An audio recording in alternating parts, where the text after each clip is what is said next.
Kwanza kuna kitu kwa cha kujifunza kwamba mtu anapokuwa mtumishi wa Mungu anaenda sahihi katika njia za Mungu, au mtu anapomwamini Mungu na kuenenda sahihi katika njia za Mungu na kutembea katika haki, tunaona kwamba Mungu anajali mtu huyu.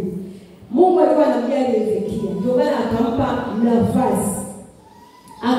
Mungu angeweza kumuua bila kumwambia, yaani kukatisha siku zake bila kumwambia, lakini Mungu kwa sababu anamjali Hezekia mtumishi wake, akamtumia ujumbe kwamba tengeneza mambo ya nyumba yako. Unapokuwa unamtumikia Mungu, Mungu atasema na wewe. Roho Mtakatifu atacommunicate, atakutaarifu. Biblia inasema Roho Mtakatifu yeye anatuambia mambo ya sasa na yajayo, lakini pia anatuambia mambo ya mbingu, mambo ya juu. Roho Mtakatifu anajua na anatuambia siri za mbingu. Kwa hiyo Mungu ametupa kipawa cha Roho Mtakatifu ili kutusaidie kama waamini katika maisha yetu. Kwanza kutuambia mambo ya sasa, lakini pia kutuambia habari za Mungu ana mpango gani na sisi, Mungu anataka nini, lakini pia kutuambia mambo yajayo. Kwa hiyo Mungu hapa anamtumia Hezekia mtumishi wake, na tu alikuwa akitumia manabii.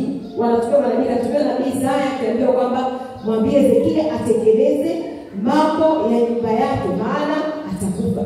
Kwa mtu wa Mungu kuna siku ya kulala, kuna siku ya kufa. Na Hezekia anakuwa tengeneza mambo ya nyumba yako. Tunajifunza kitu hapa kwamba tunapoishi lazima tuishi pia tukitengeneza mambo yetu, tukitengeneza maisha yetu, tukitengeneza namna tunavyoenenda, kwa sababu maisha yetu pia tulisema kwamba yanapelekea mustakabali wa vizazi vyetu vya sasa na vizazi vijavyo. Kwa hiyo kama waamini tunapaswa kuangalia mienendo yetu na kutengeneza mienendo yetu iendane sawa sawa na makusudi ya Mungu, sawa sawa na neno la Mungu, kwa sababu kuna kufa. Na unapokufa huku nyuma unakuwa umefanya nini? Unaacha watoto, wajukuu, unaacha vizazi na vizazi ambao vitabeba jina lako. Kwa hiyo watarithi vitu gani? Yale ambayo tunayafanya na namna ambavyo tunaishi ndio urithi ambao tunawaachia watoto wetu, wajukuu wetu na vizazi vyetu. Wewe jinsi unavyoishi leo hii ni urithi ambao umeachiwa na wazazi wako, umeachiwa na vizazi vilivyopita. Amina tu. Kwa hivyo tuna nafasi ya kutengeneza. Unapoona Mungu anakuacha uishi, Mungu anatupa nafasi ya kuishi, ujue kwamba tuna kazi ya kufanya, tuna mambo ya kutengeneza, tuna namna za kuenenda ili tutakapoondoka watu waandike historia, waseme alikuwepo fulani bwana, alikuwepo fulani bwana, alikuwepo Glory, alikuwepo twende, watu waseme, wakumbuke. Sio mtu unakufa watu wanaandika historia mstari mmoja tu, alizaliwa akaishi akafa, ndio historia marehemu sio umeisha. Lazima kuishi kwa namna ambayo itapelekea vizazi vyetu pia kujivunia kwamba kulikuwa na mtu na tunajivunia matunda yake hivi sasa. Amina kwa Mungu. Amen. Na Hezekia aliposikia huu ujumbe hakuchukulia kawaida. Mungu anaposema na unaposikia vitu vinasema, neno la Mungu linasema kutoka kama madhabahu kwa mfano. Neno la Mungu linasema usikichukulie poa, litilie maanani kwa sababu litakuwa. Hezekia aliposikia hakuchukulia poa. Hapo akaanza kuomba kwa sababu ujumbe ule ulikuwa kwake si habari njema kwamba utakufa. Hakujua atakufa lini, lakini kwa sababu alikuwa katika ugonjwa, alijua kabisa kwa sababu neno limekuja na maana huu ugonjwa ni ugonjwa wa kuniondoa pia. Kwa hiyo Hezekia pale akamgeukia Mungu. Pale unaposikia habari za changamoto, unachukua hatua gani? Wewe hatua yako ya kwanza unaichukua ni ipi? Je, ni kwanza kupiga simu kwa sehemu mbalimbali kwa watu, au unapiga simu kwa Mungu kwa njia ya maombi, kumwomba Mungu, kumsihi Mungu? Biblia inasema kwamba Hezekia mstari wa 2, Hezekia akajigeuza, akaelekeza uso wake ukutani, akamwomba Bwana. Akasema, nakusihi Bwana. Anaonyesha unyenyekevu. Anaonyesha kwamba anahitaji msaada wa Mungu. Anaonyesha hali ya juu ya kutegemea Mungu. Kwamba Bwana nakusihi. Bwana, najua wewe ndio mwenye uwezo wa kuumba na kuua. Nakusihi. Anaonyesha namna ambavyo anamtegemea Mungu. Wewe maombi yako unapoomba yanakuwa ni maombi ya namna gani? Ni maombi ya kumsihi Bwana au unaona kila kitu tu ni haki yako? Nasema maombi yetu pia yawe maombi ya kumsihi Bwana. Tunajifunza kutoka kwa Hezekia hapa. Maombi ya kumsihi Bwana, maombi ya kuplead. Kiingereza nasema kuplead. Kumsihi Bwana. Kunyenyekea, kuomba. Amina kwa Mungu. Kwa hiyo anaonyesha maombi ya dhati na yenye uzito wa kiroho, ambayo inaonyesha kwamba ni hali ya kumtegemea Mungu. Tunapokwenda mbele za Mungu, hali zetu za kuomba zikoje? Au tunaomba tu maadamu tutimize wajibu kwamba nimeamka asubuhi sasa nimeshaomba. Sawa, umeomba, lakini umeomba kwa namna gani? Kwa namna ya dhati au ni namna tu ya kutimiza wajibu kwamba nilishakaa mbele za Mungu nishafanya? Maombi yetu lazima pia yawe ya kuja dhati, ya kutoka moyoni, kwamba kweli tunataka msaada wa Mungu. Amina kwa Mungu. Kwa hiyo tunajifunza hapa kwamba wakati wa majaribu na changamoto lazima kutafuta uso wa Mungu. Kwa hiyo jambo ambalo tunajifunza kutoka katika hii sura ni kutafuta uso wa Mungu wakati wa majaribu na changamoto, lakini pia wakati wa magonjwa kama Hezekia alivyofanya. Kutafuta Mungu wakati wa magonjwa, majaribu na changamoto za aina yoyote. Si kwenda kutafuta vitu vingine, bali ni kukumbuka kwamba yuko Mungu na kumwomba Mungu. Hezekia anamwambia Mungu, ukumbuke sasa. Pale ndipo ambapo anaweza kumkumbusha Mungu ule utumishi wake, yale matendo yake, yale maisha yake. Na sisi ni wakati wa kujitafakari. Je, tunayo ya kumkumbusha Mungu? Maisha yetu yanacho cha kumkumbusha Mungu? Lazima kujitafakari. Tunaposoma maneno ya Mungu yapo kwa ajili ya kutukumbusha maisha yetu. Kumira maisha yetu. Kumira ni kioo. Biblia inasema neno la Mungu ni kioo. Tunapolisoma tunatakiwa reflect maisha yetu. Sababu unapoangalia kwenye kioo unajiona. Kwa unaposoma neno la Mungu tu wewe ujione kwamba mimi katika hili, je, na unajionaje hapa? Kwa hiyo tunapoona chochote kile lazima tujimire, tujitazame sije tuko upande gani. Kwa Hezekia anakumbusha Mungu kwa habari akumbuke yale mambo ambayo ameyafanya. Na katika mambo ambayo alifanya tulisoma kule nyuma kwamba Hezekia alikuwa akitembea katika uaminifu kwa Mungu. Alipoingia katika utawala wake, alibomoa madhabahu zote ambazo zilikuwa zinaabudu Mungu aliye kweli. Alizibomoa. Akaweka watu katika mstari, akaonyesha muongozo wa kiongozi. Kwa alimkumbusha Mungu mambo ambayo alifanya kwa uaminifu. Na si kwamba anaonyesha kama Mungu anasahau, lakini anajenga hoja katika maombi yake. Kwenda mbele za Mungu, kumwomba Mungu lazima tuwe na hoja. Hoja zetu ziendane na neno la Mungu, lakini pia ziendane na yale mambo ambayo tulijifunza katika maisha na tukatenda kwa haki. Hizo ziwe hoja mbele za Mungu. Amina mtu wa Mungu. Sio unaenda unapiga makelele tu unasema unakuwa wewe mwenyewe tu huna hata direction. Uelewe hata unatafuta nini katika hayo maombi. Tunapokwenda mbele za Mungu lazima tuwe na neno la kutengeneza hoja.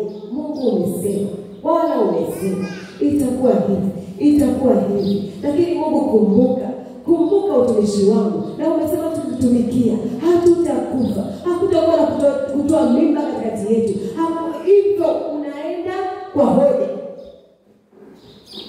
Unapitia na changamoto nyumbani, kama kuna ni taabu, kuna ni shida, lakini Biblia inasema kwamba Mungu yeye ni mpaji kwetu na atatupa kwa kadri ya utajiri utendao kazi ndani yake. Hiyo ndio la Mungu nasema hivyo. Unapokwenda mbele za Mungu kumwomba Mungu kwa habari ya upaji, kwa habari ya mahitaji nyumbani mwako, lazima uweke hoja kwamba Mungu umesema wewe ni mpaji, utanipa. Bwana najua wewe ndio chanzo. Wewe ni chanzo, nitajaa, utatosheleza, nitafanya hivi. Lakini pia unapotengeneza hizo hoja, uangalie na wewe mienendo yako, nidhamu zako za kiroho, unatimiza zile kanuni ambazo unapaswa kutimiza ili ustahili kupata hayo ambayo unayajengea hoja. Amina mtu wa Mungu. Yes. Tunamwona Hezekia hapa ameenda mbele za Mungu, anaomba kwa dhati. Anamkumbusha Mungu, anamwambia Mungu, jinsi nilivyokwenda, kumbuka jinsi nilivyokwenda mbele zako katika kweli. Jinsi nilivyokwenda mbele zako katika kweli. Tunapokwenda mbele za Mungu katika kweli. Kwenda mbele za Mungu katika kweli ni yale maisha ya kweli, maisha ya kuishi katika haki. Maisha ya kuishi kwa kutegemea kweli ya Mungu, kwamba kweli ya Mungu ndio inayotuongoza. Amina mtu wa Mungu. Yes. Kumtafuta na kumfuata Mungu kwa haki. Amina mtu wa Mungu. Tunajifunza leo kwamba imani ya kweli haiko katika maneno tu, bali katika matendo.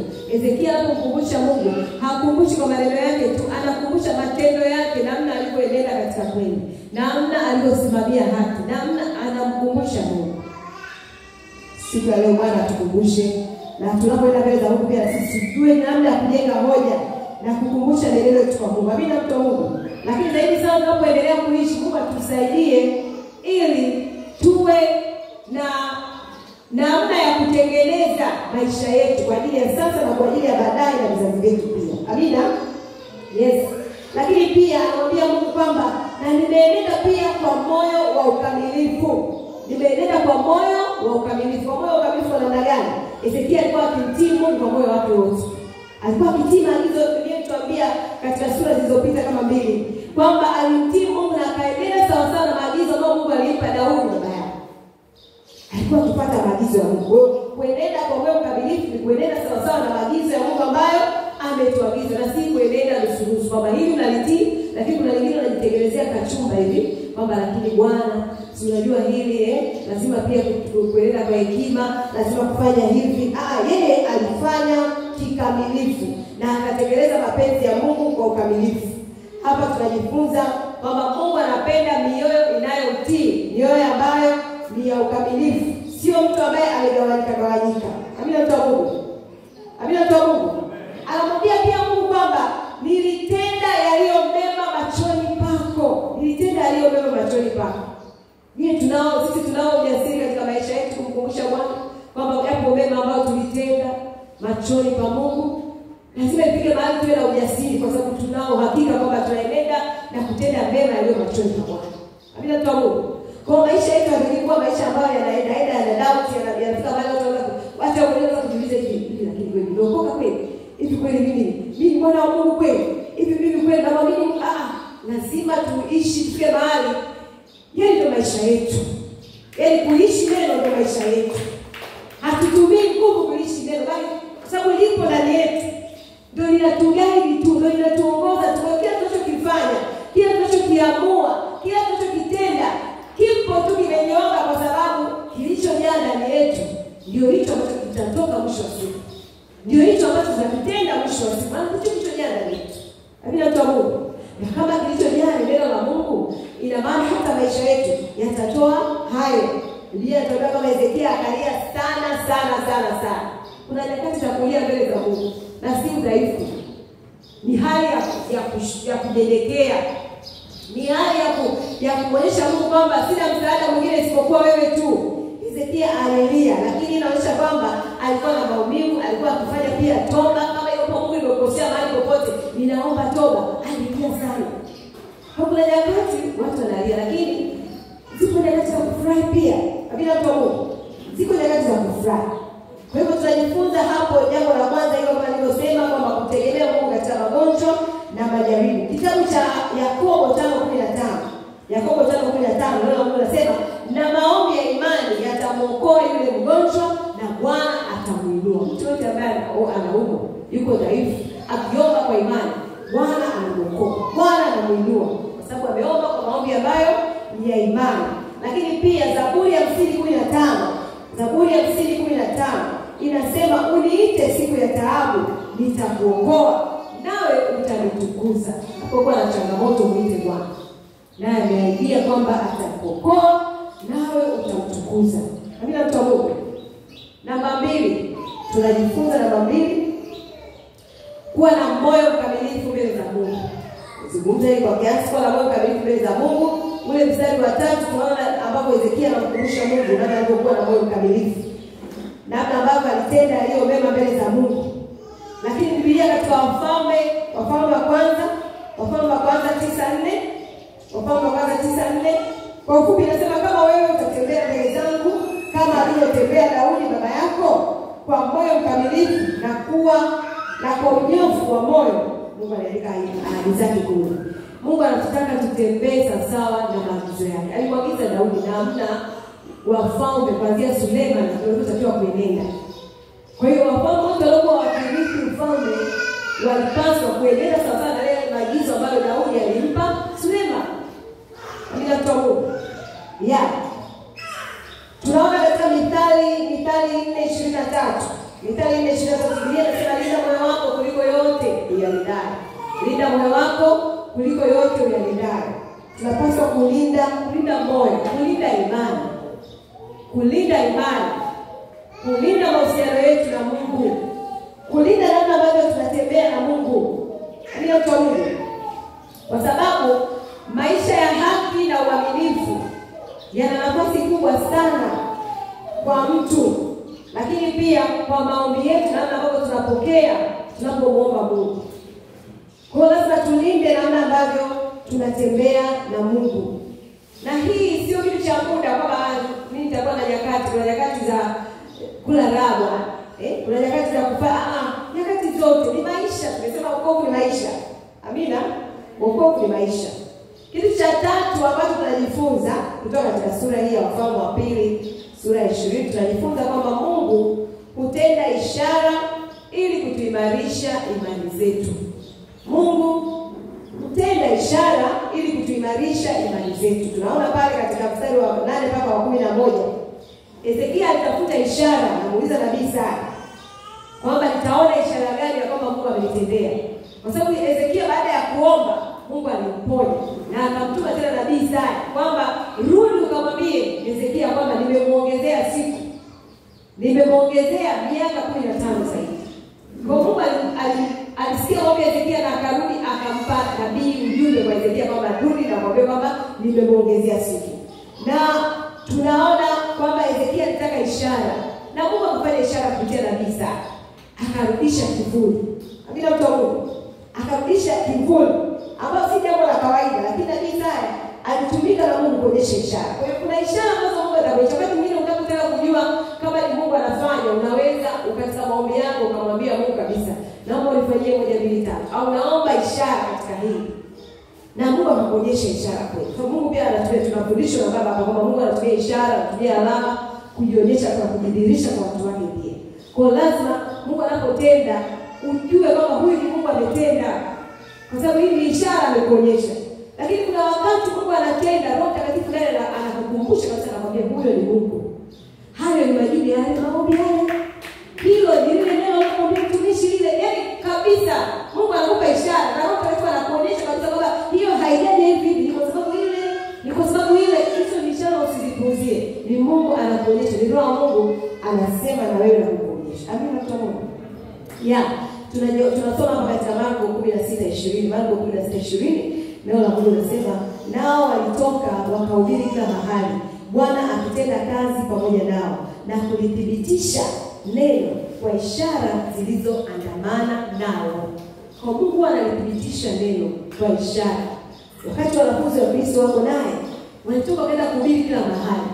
Lakini baada ya Yesu kuhubiri, alikuwa akiponya wagonjwa. Alikuwa akifanya vitu mbalimbali ambazo zilikuwa ni ishara, ambazo alikuwa anathibitisha neno ambalo alikuwa analihubiri.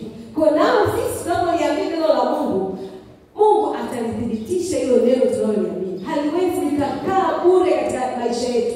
Haliwezi likakaa bure na yetu. Lazima litatimiza yale ambalo limetumwa kwenda kutimiza.